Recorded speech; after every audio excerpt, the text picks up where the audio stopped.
ओम शांति। 5 मई 2024 अव्यक्त बाप दादा के महावाक्य। ओरिजिनल डेट 15 नवंबर 1999। बाप समान बनने का सहज पुरुषार्थ आज्ञाकारी बनो।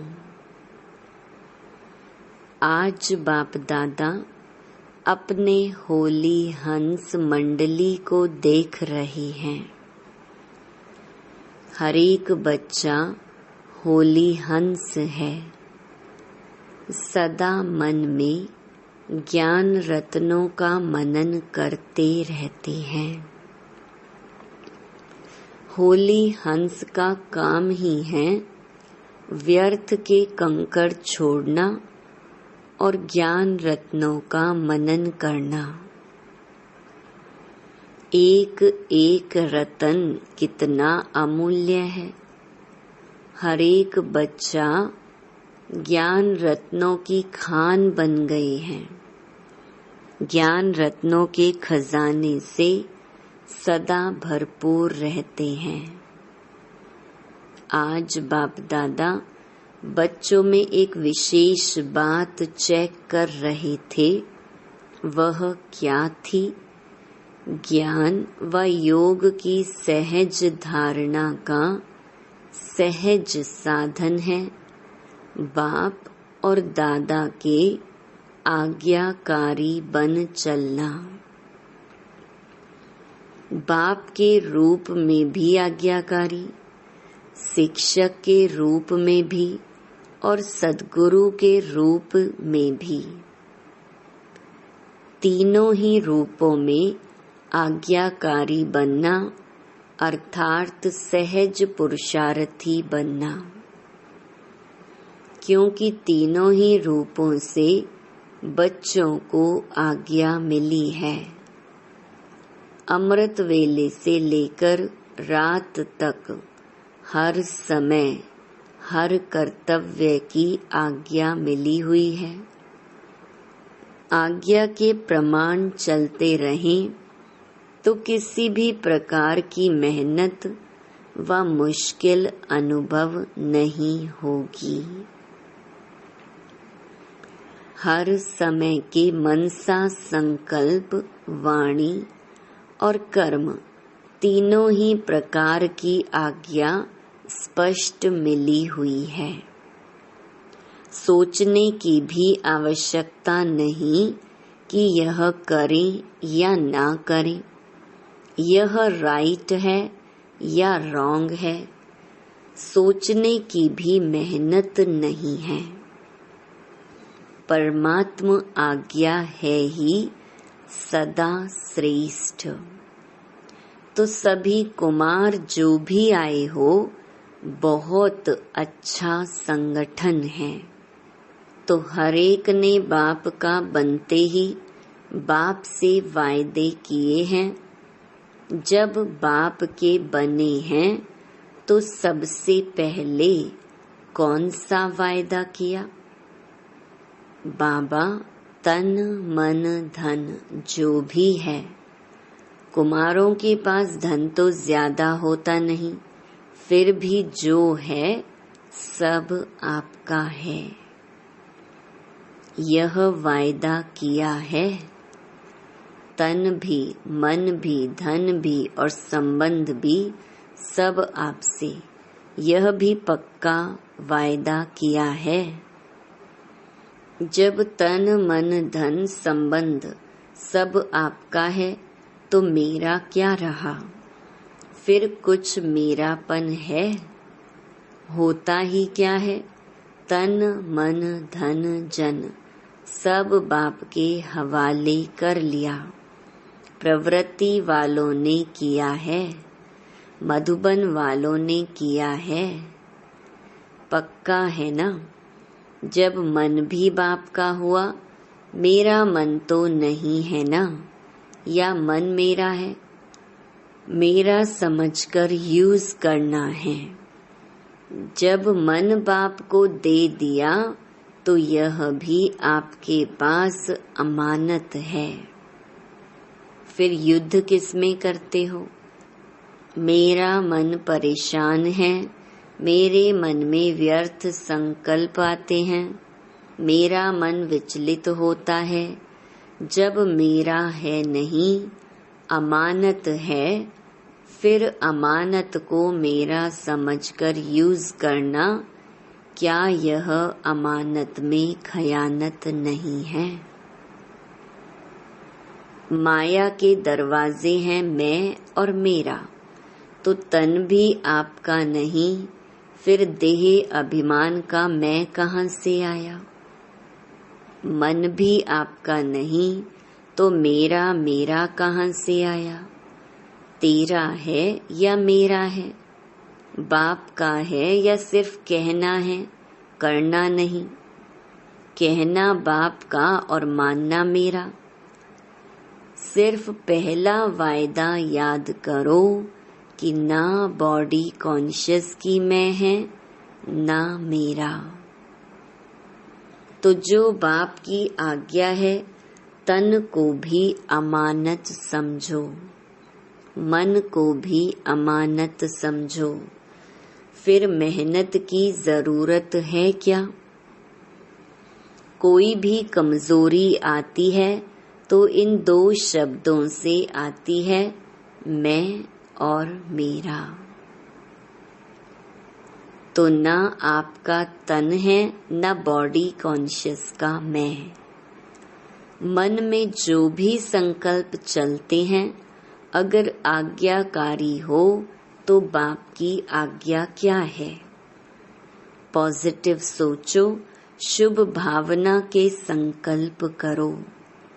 फालतू संकल्प करो, यह बाप की आज्ञा है क्या? नहीं। तो जब आपका मन नहीं है, फिर भी व्यर्थ संकल्प करते हो, तो बाप की आज्ञा को प्रैक्टिकल में नहीं लाया ना। सिर्फ एक शब्द याद करो कि मैं परमात्मा आज्ञाकारी बच्चा हूँ। बाप की यह आज्ञा है या नहीं है, वह सोचो। जो आज्ञाकारी बच्चा होता है, वह सदा बाप को स्वतः ही याद होता है, स्वतः ही प्यारा होता है, स्वतः ही बाप के समीप होता है। तो चेक करो, मैं बाप के समीप, बाप का आज्ञाकारी हूँ। एक शब्द तो अमृत वेले याद कर सकते हो, मैं कौन? आज्ञाकारी हूँ या कभी आज्ञाकारी और कभी आज्ञा से किनारा करने वाले? बाप दादा सदा कहते हैं कि किसी भी रूप में अगर एक बाबा का संबंध ही याद रहे, दिल से निकले बाबा, तो समीपता का अनुभव करेंगे। मंत्र मुहाफिक नहीं कहो, बाबा बाबा। वह राम राम कहते हैं, आप बाबा बाबा कहते, लेकिन दिल से निकले बाबा। हर कर्म करने के पहले चेक करो कि मन के लिए, तन के लिए या धन के लिए बाबा की आज्ञा क्या है। कुमारों के पास चाहे कितना भी थोड़ा सा धन है, लेकिन जैसे बाप ने आज्ञा दी है कि धन का पोता मेल किस प्रकार से रखो, वैसे रखा है, या जैसे आता वैसे चलाते। हर एक कुमार को धन का भी पोता मेल रखना चाहिए।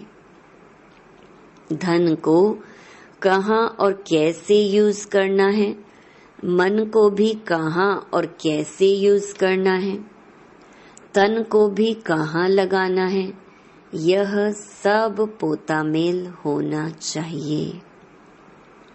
आप दादियाँ जब धारणा की क्लास कराती हैं तो समझाती हैं ना कि धन को कैसे यूज करो, क्या पोता मेल रखो।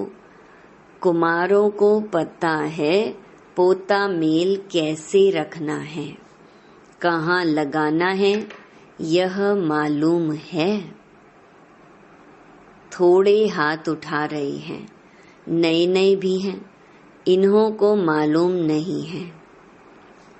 इन्हों को यह जरूर बताना कि क्या क्या करना है, निश्चिंत हो जाएंगे, बोझ नहीं लगेगा, क्योंकि आप सबका लक्ष्य है कुमार माना लाइट, डबल लाइट। कुमारों का लक्ष्य है ना कि हमको नंबर 1 आना है, तो लक्ष्य के साथ लक्षण भी चाहिए। लक्ष्य बहुत ऊंचा हो और लक्षण नहीं हो तो लक्ष्य तक पहुंचना मुश्किल है। इसलिए जो बाप की आज्ञा है उसको सदा बुद्धि में रख फिर कार्य में आओ।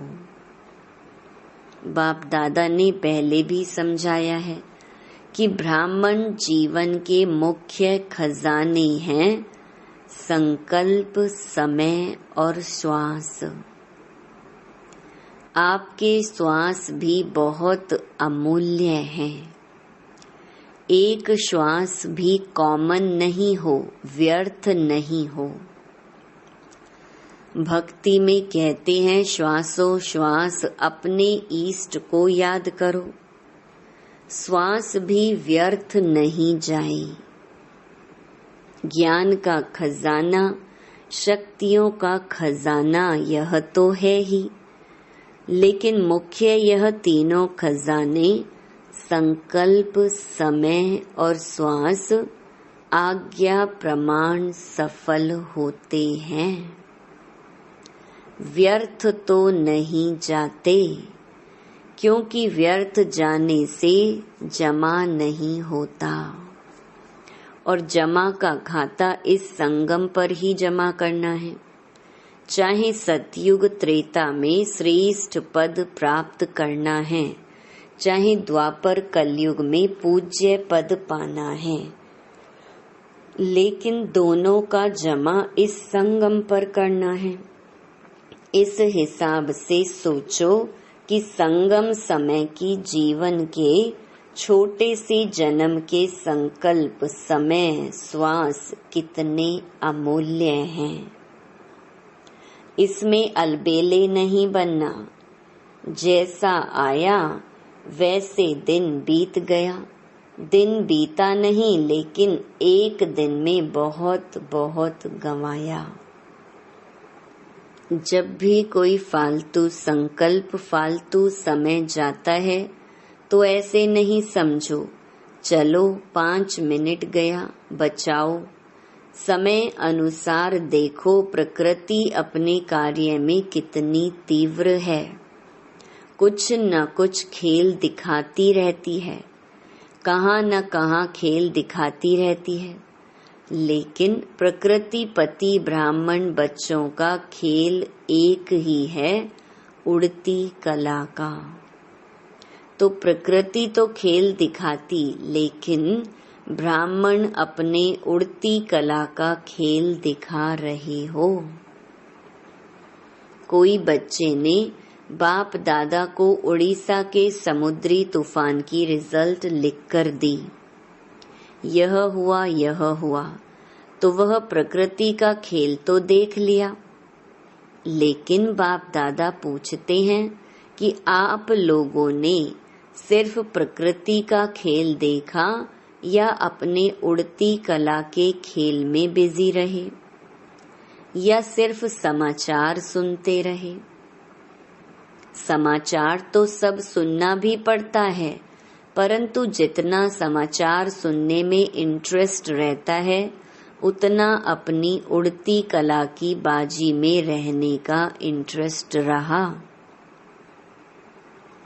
कई बच्चे गुप्त योगी भी हैं। ऐसे गुप्त योगी बच्चों को बाप दादा की मदद भी बहुत मिली है और ऐसे बच्चे स्वयं भी अचल साक्षी रहे और वायुमंडल में भी समय पर सहयोग दिया।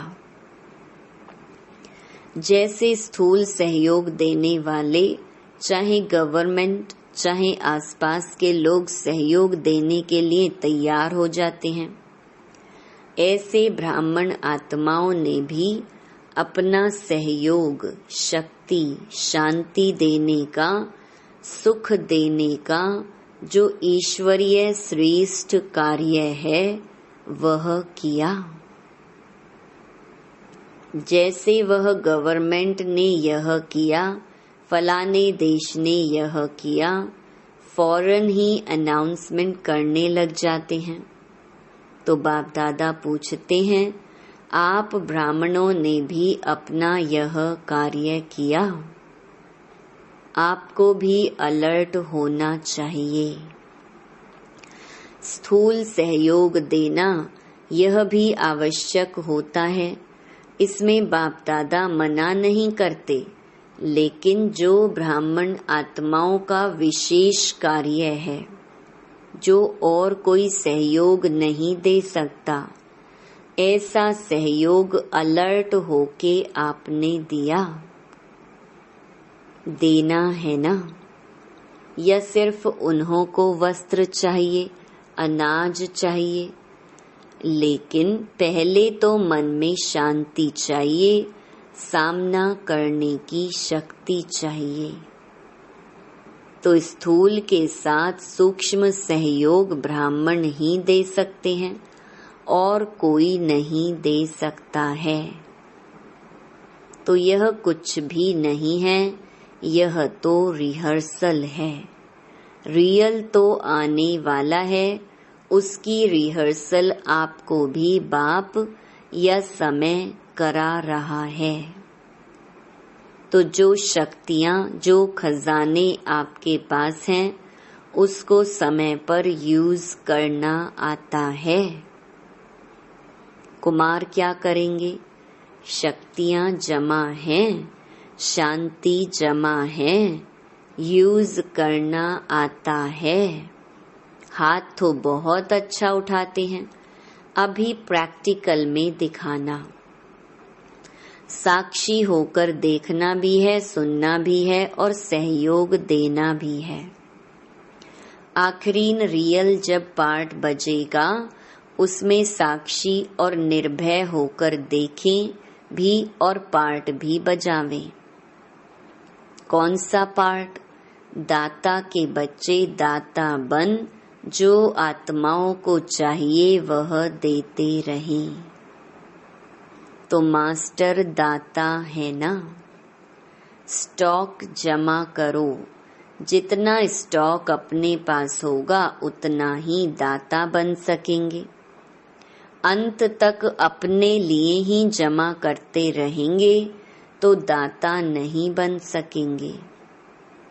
अनेक जन्म जो श्रेष्ठ पद पाना है वह प्राप्त नहीं कर सकते हैं, इसलिए एक बात तो अपने पास स्टॉक जमा करो।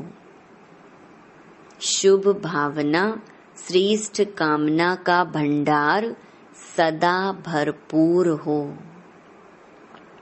दूसरा, जो विशेष शक्तियां हैं, वह शक्तियां जिस समय जिसको जो चाहिए वह दे सको। अभी समय अनुसार सिर्फ अपने पुरुषार्थ में संकल्प और समय दो, साथ साथ दाता बन विश्व को भी सहयोग दो। अपना पुरुषार्थ तो सुनाया, अमृत वेले ही यह सोचो कि मैं आज्ञाकारी बच्चा हूँ। हर कर्म के लिए आज्ञा मिली हुई है, उठने की, सोने की, खाने की, कर्म योगी बनने की। हर कर्म की आज्ञा मिली हुई है। आज्ञाकारी बनना यही बाप समान बनना है। बस श्रीमत पर चलना, ना मनमत ना परमत, एडिशन नहीं हो। कभी मनमत पर कभी परमत पर चलेंगे तो मेहनत करनी पड़ेगी, सहज नहीं होगा, क्योंकि मनमत परमत उड़ने नहीं देगी। मनमत परमत बोझ वाली है और बोझ उड़ने नहीं देगा।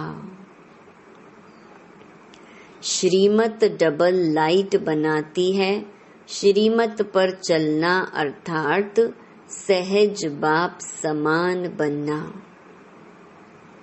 श्रीमत पर चलने वाले को कोई भी परिस्थिति नीचे नहीं ले आ सकती, तो श्रीमत पर चलना आता है।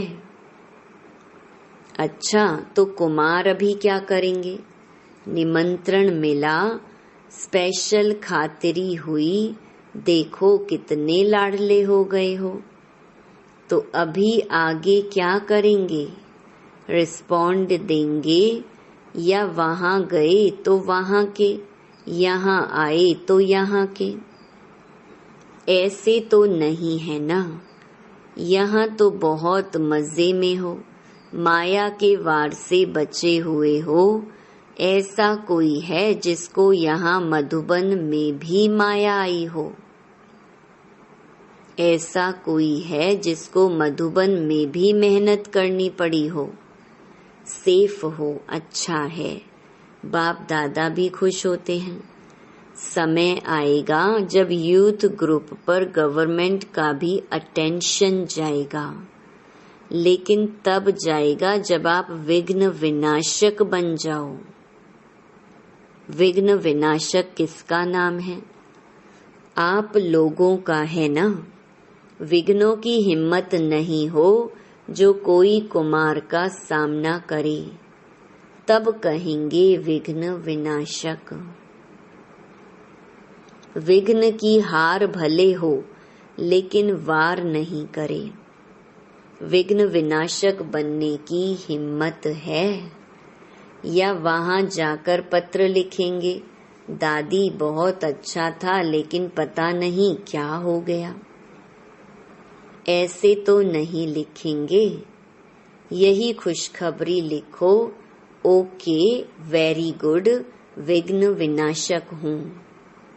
बस एक अक्षर लिखो, ज्यादा लंबा पत्र नहीं, ओके। अच्छा, मधुबन की भी विशेषता बाप दादा के पास पहुंच गई है। मधुबन वालों ने अपने चार्ट भेजे हैं, बाप दादा के पास पहुंचे हैं। बाप दादा सभी बच्चों को आज्ञा मानने वाले आज्ञाकारी बच्चों की नजर से देखते हैं। विशेष कार्य मिला और एवर रेडी बन किया है, इसकी विशेष मुबारक दे रहे हैं। अच्छा, हर एक ने अपना स्पष्ट लिखा है दादी से। आप भी रिजल्ट देखकर क्लास कराना। अपनी अवस्था का चार्ट अच्छा लिखा है। बाप दादा तो मुबारक दे ही रहे हैं। सच्ची दिल पर सच्चा साहिब राजी होता है।